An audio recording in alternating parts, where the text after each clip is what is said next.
하나님 말씀은 구약성경 민수기 10장 11절에서 21절까지입니다.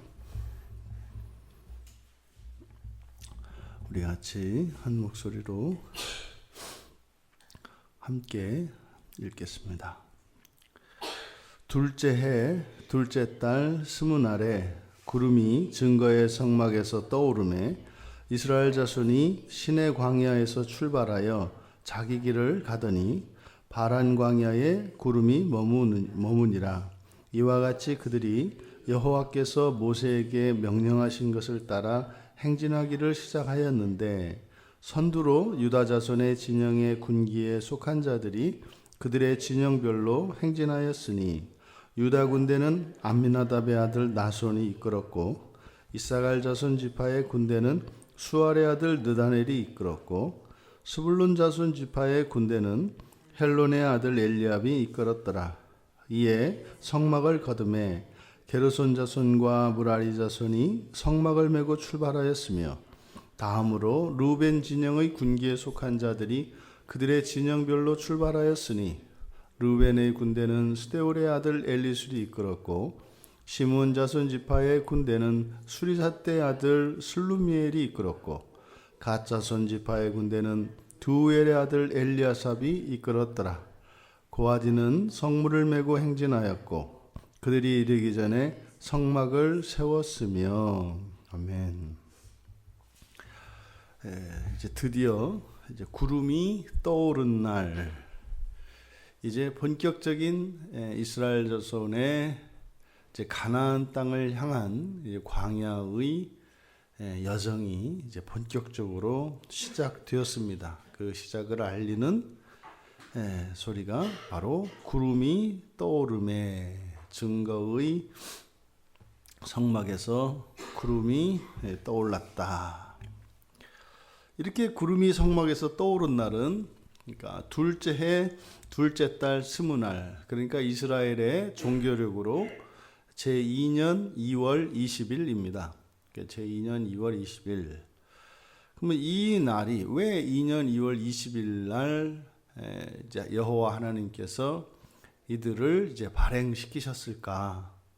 우리들이 뭐 그 이유에 대해서는 뭐 정확히는 알 수 없지만 우리가 알 수 있는 본문을 통해서 이 제2년 2월 20일과 이 이스라엘 백성들이 이제 본격적인 여정을 시작하게 된 그 상관관계를 우리가 알 수 있는 것은 딱 한 가지입니다.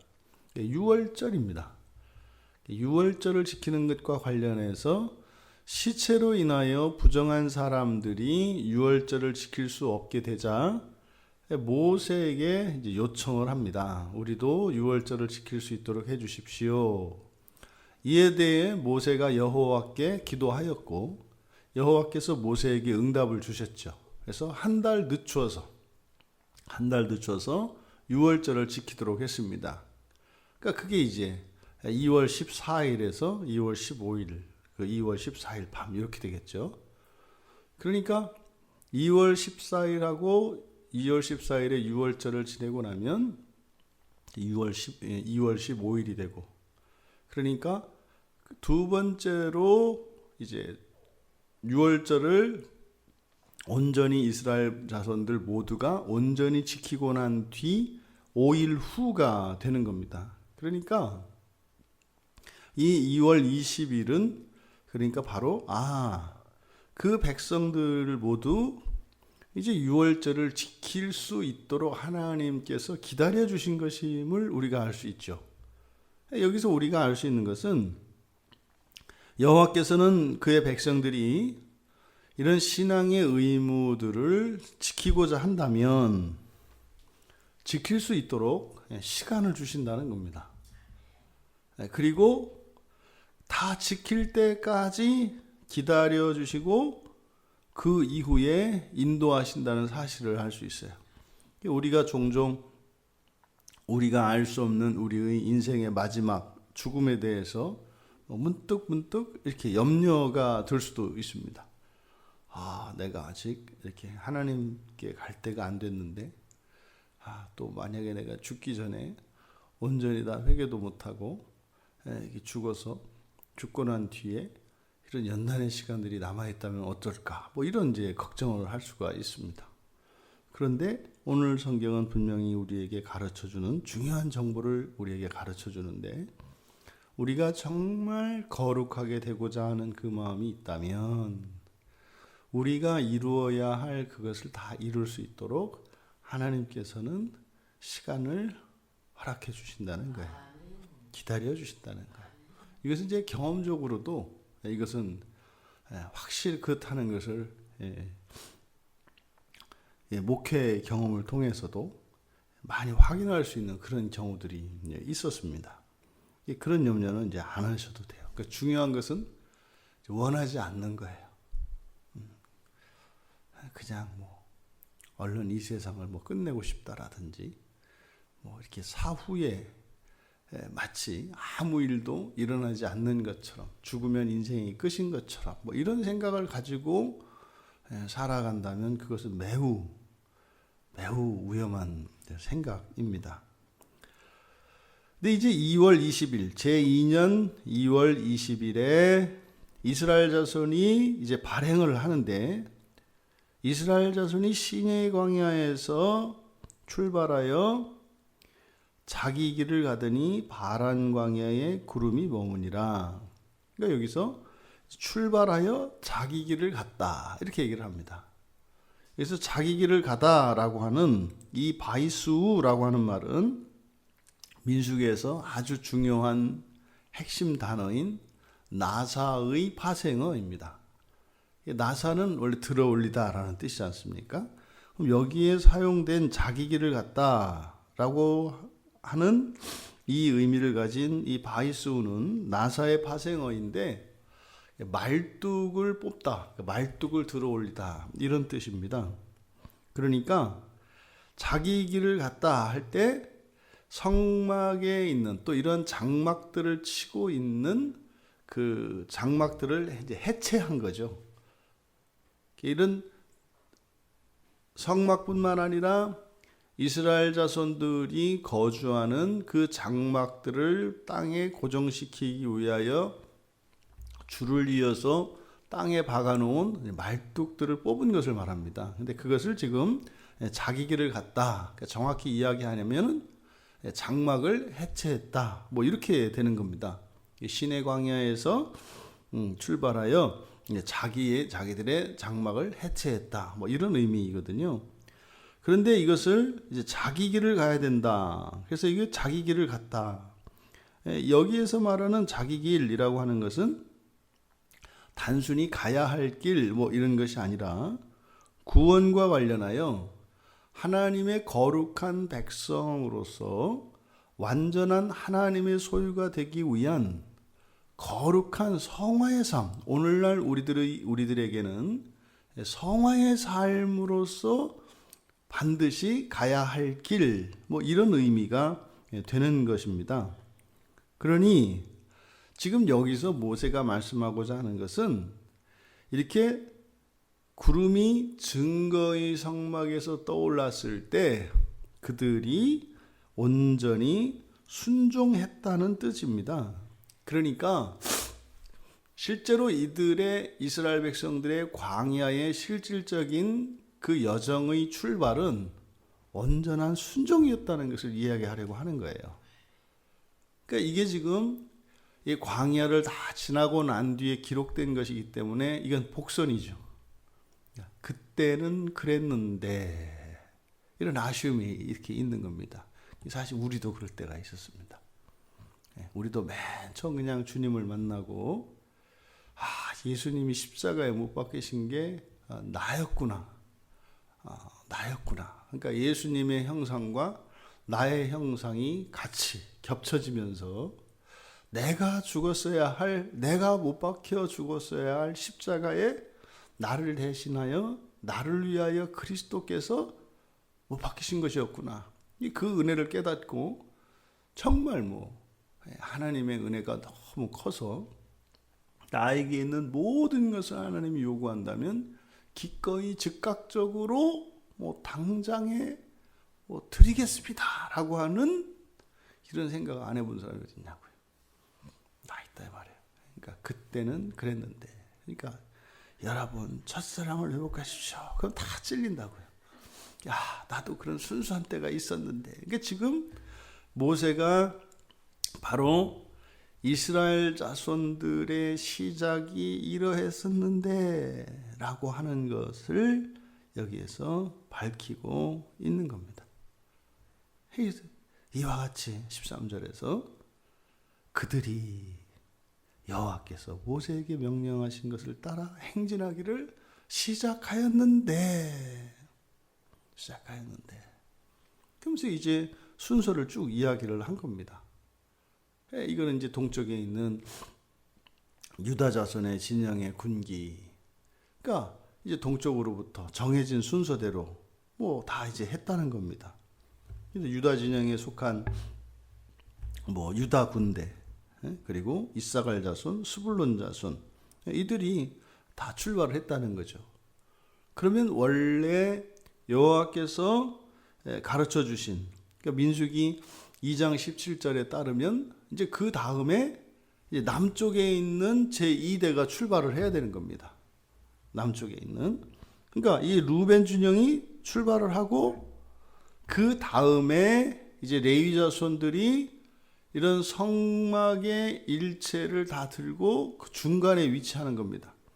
그럼 앞으로는 제1대와 2대가, 그리고 뒤로는 3대가 4대가, 이렇게 해서 정중앙에 레위 자손들이 위치하게 되어 있죠. 그런데 지금 제1대와 2대, 즉 동편에 있던 유다 진영, 그리고 지금 제2대로 있는 이 루벤 진영 사이에, 그 사이에 게르손 자손과 무라리 자손이 성막을 메고 출발했다는 거예요. 그러니까 이 게르손과 무라리 자손은 제2대가 남쪽에 있는 루벤 진영 뒤쪽에 위치해야 된다고요.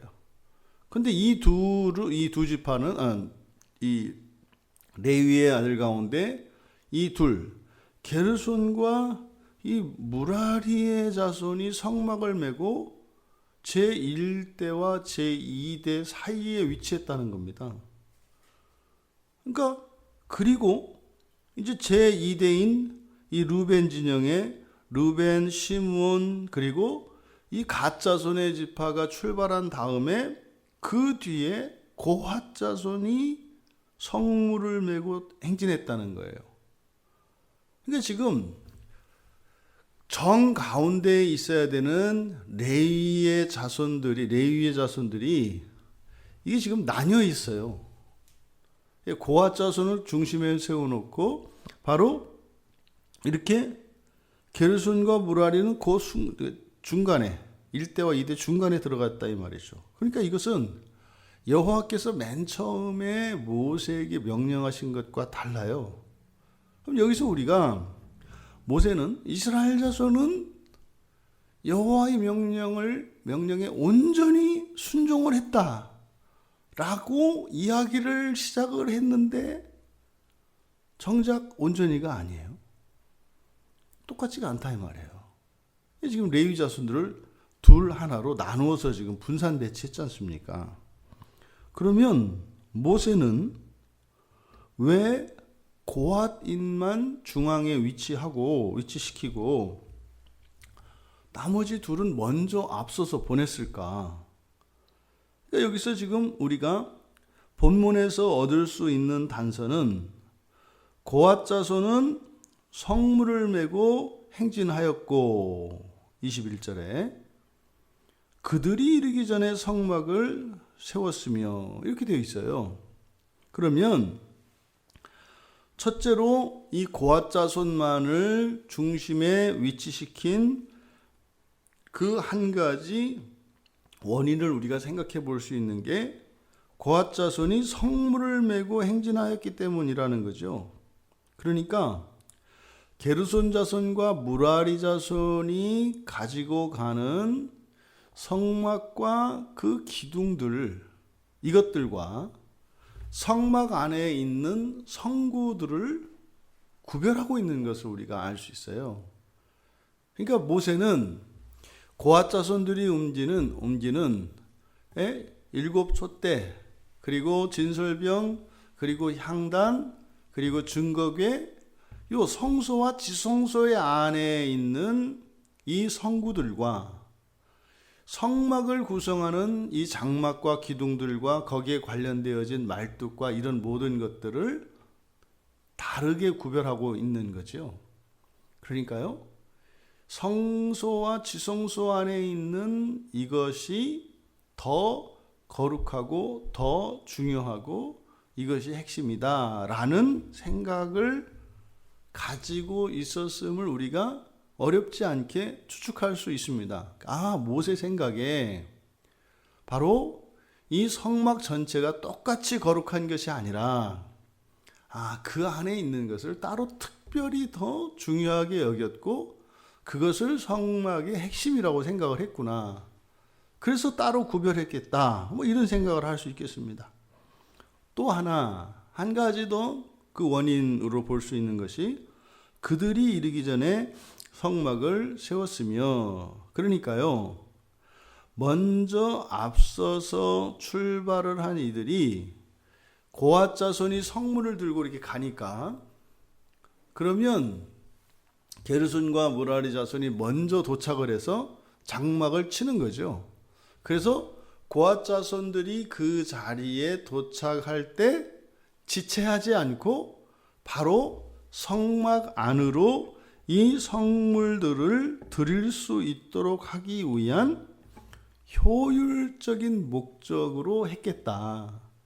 근데 이것은 충분히 예측이 가능합니다. 만약에 같이 이동을 한다면 성막을 짓는 동안 고앗 자손들이 그 성물들을 들고 그 옆에 서 있어야 되잖아요. 그러니까 이것을 없애기 위해서 도착하자마자 바로 그냥 이 성물들이 안으로 들어갈 수 있도록 장막을 짓도록 했던 거죠. 그러니까 이것은 매우 효율적인 생각입니다. 그러니까 조금 먼저 이들을 출발시켜서 장막을 먼저 짓도록 하면은 고앗 자손이 현장에 도착했을 때 바로 안으로 들일 수가 있으니까, 이런 효율성을 위해서 모세가 이렇게 했겠구나. 이 두 가지를 우리가 추론해 볼 수 있습니다. 하지만 이것은 여호와께서 말씀하신 것과 달라요. 뜻은 좋은 뜻이었습니다. 그러니까 이 성물들을 밖에 이렇게 두지 않고 즉시 그 성막 안으로 들이기 위한 선한 의도를 가지고 그렇게 했겠다. 그리고 또 성물을 특별히 귀하게 여기는 그것도 충분히 그럴 수도 있겠다. 그런데 중요한 것은 여호와 하나님께서 모세에게 명하신 대로는 아니다. 그러니까 이제 모세는 그런 고백인 거죠. 이스라엘 자손들은 온전히 하나님의 말씀에 순종하여 이렇게 했는데 내 딴에는 좀 더 잘 해보고자 오히려 내가 불순종했다.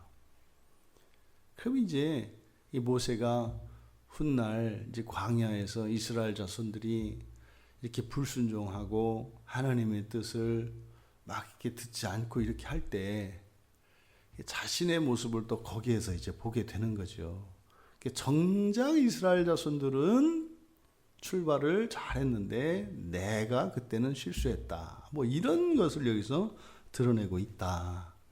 그럼 이 본문을 통해서 우리가 얻어야 될 교훈, 우리의 신앙생활은 변하지 않는, 이렇게 바꾸지 않고 변개하지 않고 이렇게 개정될 수 없는 불변성이라는 게 있습니다.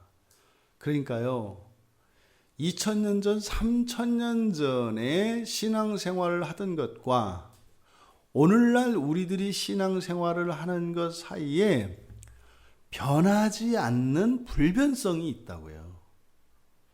그 대표적인 게 오직 하나님 한 분만을 섬기는 것이죠.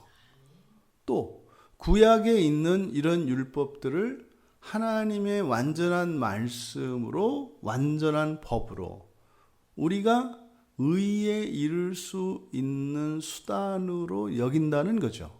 이거는 바뀌지 않습니다. 그러니까 이거는 우리의 기독교 신앙 안에는 불변성이 있어요. 그러니까 예수님이 앞으로 5,000년 뒤에 오신다면 앞으로 5,000년의 시간이 흘러도 우리들이 가지고 있는 것과 다르지 않은 동일한 불변하는 것이 있다고요. 이게 사실은 진리성이죠. 이 불변성이라고 하는 것이. 이런 불변성이 있다는 것이죠. 또 하나, 작은 것도 절대적인 것으로, 소홀히 여기지 않는 정도가 아니라 절대적인 것으로. 그러니까 성막을 붙들어 매는 그 줄이 되었든 말뚝이 되었든 그 해달의 가죽이 되었든 이것도 그 안에 있는 성물들과 다를 바 없이 절대적이라고 하는 거죠. 그래서 그 무엇 하나도 빠뜨릴 수 없는 완전성이라는 게 있습니다. 그러니까 우리 신앙을 이루고 있는 모든 성도들, 그리고 우리의 신앙생활에 필요한 그 모든 절차와 형식, 이런 것들 하나도 버릴 게 없다 이 말이에요. 버릴 게 없는 정도가 아니라 이것은 절대적이에요. 그래서 완전성이 중요합니다. 그래서 사람이요, 뭐 이렇게 훌륭한 사람이 되고 뭐 예쁜 사람이 되고 건강한 사람이 되고 중요합니다. 근데 그것보다 더 중요한 것은 뭐예요? 하나도 빠짐이 없는 거예요. 눈 2개 있고요, 귀 2개 있고, 손가락 10개 있고, 발가락 10개 있고, 이런 완전성이 중요하다고요. 완전성이. 그래서 우리의 신앙생활에는 그 어떠한 결핍도 허락하지 않는 완전성이 또 우리에게 있다는 것. 그 다음에 세 번째로는 이게 모세의 생각과 같이 먼저 이들을 보내서 성막을 짓게 하면 이것은 아주 효율적이잖아요. 이렇게 얘기했던 거예요. 이런 효율성을 따지지 않는 형식적 정통성이라는 것이 고수되어야 한다는 겁니다. 그러니까요, 예배는 예배예요. 이거를 편의상 뭐 인터넷으로 그렇게 예배를 드리고 이렇게 할 수 있는 게 아니에요. 그리고요, 성경은 성경입니다. 이거는 바뀔 수 있는 게 아니에요. 그래서 이런 형식적인 정통성이 있습니다. 그래서 우리가 찬송을 부를 때 찬송가가 있고 복음성가가 있고 이렇게 나뉘지 않습니까? 뭘 나눠요? 다 똑같이 은혜로운 찬송이고, 어떤 때는 뭐 복음성가가 더 은혜로운 것 같고 감동이 더 되는데, 근데 구별하는 거죠. 예배에 사용되어지는 이러한 정통 음악을 따로 구별을 해서 이것을 찬송가라고 부르는 겁니다. 물론 이 찬송가가 영원히 쓰이는 것은 아니죠. 개정할 수 있어요. 그런데 예배에 사용되어지는 찬송가, 그리고 우리의 신앙의 유일한 기준인 성경, 이런 형식적 정통성이라는 것이 있다는 거예요. 이것이 없어지면 안 돼요. 그러니까 지금 모세의 이 기록을 통해서 바로 우리가 이런 불변성, 변경시키지 않고 변개하지 않는 불변성, 그리고 작은 결핍도 허용하지 않는 완전성, 그리고 우리의 편리를 추구하지 않는 이런 형식적인 정통성, 이것이 우리의 신앙의 중요한 요소라고 하는 것을 모세께서 우리에게 가르쳐 주시고 있다. 예수님께서 소자도 함부로 대하지 않으십니다. 가볍게 여기지 않으시죠. 또 죄인도 버리지 않으십니다. 죄인들로 하여 회개하여 하나님의 그 거룩한 나라에 인도하시기 위하여 예수님께서는 친히 찾아가십니다. 또 예수님은 율법의 작은 것 하나까지도 순종하여 온전히 순종하셨습니다. 바로 그리스도의 삶을 돌아보면 지금 모세의 고백을 모세가 했던 이 실수를 예수님께서 이렇게 사셨구나. 이것을 우리가 발견할 수 있게 됩니다. 우리의 신앙생활은 결코 우리의 편리를 따라 우리의 생각에 더 효율적인 어떤 방식으로 이렇게 가는 것이 아니라 이런 우리 신앙에는 정통을 고수하고 그리고 완전성을 추구하며 유행이나 시대에 변하지 않는 이런 불변적인 요소가 우리의 신앙생활 안에 있다는 것을 기억해야 할 것입니다. 모세는 그것을 놓쳤다는 것이죠. 그 동기가 아무리 선하다 할지라도 우리의 신앙의 이러한 중요한 정신과 가치들은 고수되어야 한다는 것입니다. 시대에 매몰되는 신앙이 아니라 시대를 초월하는 어떠한 환경 속에서도 기독교 신앙의 이런 정통성과 불변성과 완전성을 추구하는 우리의 삶은 장차 이 땅에 오실 주님을 위하여 예비하는 중요한 가치라고 할 것입니다. 오늘 하루의 삶 가운데서도 그런 실천이 있기를 바라고 그 싸움에서 승리하시는 우리 모두가 되시기를 주님의 이름으로 축원합니다. 존귀하신 하나님, 저희들이 예수 그리스도를 의지하고 살아가는 저희들의 인생이 불변하며 완전하며 또한 정통적인 신앙이 되게 하여 주셔서 이 세상의 온갖 유혹과 감언이설에 속아 우리의 신앙의 순수성을 잃어버리지 않을 수 있도록 은혜를 내려 주십시오.